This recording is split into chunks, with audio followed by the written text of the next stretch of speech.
évident. Deuxième et dernière journée de la caravane des bailleurs du partenariat de Ouagadougou à Cotonou. La séance de travail du jour entre jeunes, organisations de la société civile, religieux et journalistes est axée sur les principales réalisations et les faiblesses du Bénin en matière de santé sexuelle et reproductive. La fatalité serait de croire que les petits résultats que nous avons obtenus ne sont pas à célébrer et de tout lâcher. Ce serait la fatalité. Malgré les échecs que nous pouvons mettre entre guillemets, je pense que nous devons célébrer chaque victoire. Chaque pas gagné, chaque point gagné doit être célébré à sa juste valeur. Pour le gouvernement du Bénin, le travail qui est en train d'être fait devrait nous amener, je pense, à changer de paradigme. Pour l'atteinte des objectifs en ce qui concerne la planification familiale, le Bénin met un point d'honneur sur l'autonomisation de la femme.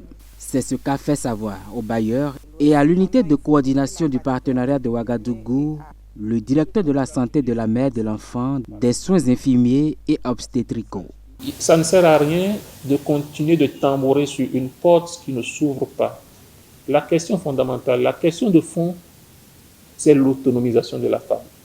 C'est clair que si on prend les femmes qui sont dans cette salle et qui ont des connaissances sur leur vie et qui ont une certaine capacité de prise en charge, elles n'auront jamais la féminité avec une femme qui est en milieu rural. Donc c'est d'abord une question de perception officielle, individuelle, j'allais dire. Et c'est pourquoi le gouvernement a pris l'engagement de travailler sur l'autonomisation de la femme. L'autonomisation de la femme constitue donc un moyen de régulation des naissances. Et pour implémenter cela, les parties prenantes, notamment les OSC, ont un grand rôle à jouer, celui de la sensibilisation. Les caravaniers, notamment les bailleurs, repartent tous convaincus des efforts du gouvernement béninois. Les points qui nous ont émerveillés ici au Bénin, c'est déjà voir ce changement au niveau des politiques, avec la grande réforme au niveau du système de santé pour les activités communautaires, voir également tout le cadre normatif qui est en train d'être mis en place au niveau du Bénin, qui va aider assurément, comme le ministre de la Santé l'a dit, pour garantir des services de santé de qualité. Et ça, c'est vraiment un point important parce que avoir une réforme qui soit aussi bien politique, qui adresse également des directives est assez nouveau pour le Bénin.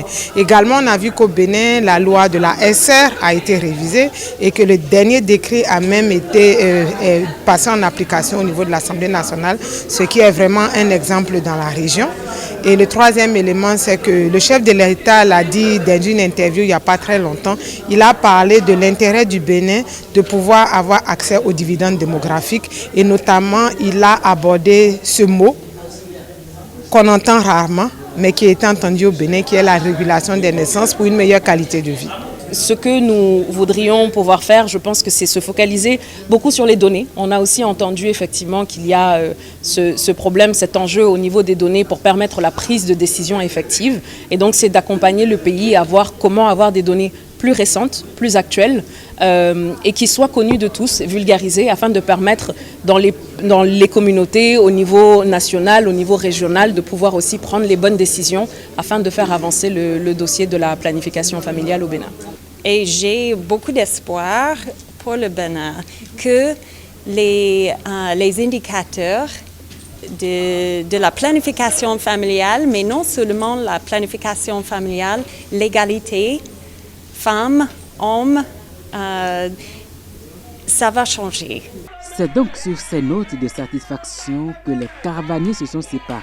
La 6e édition de la caravane des bailleurs du partenariat de Ouagadougou aura donc été une réussite et sera gravée dans les annales de l'unité de coordination du partenariat de Ouagadougou.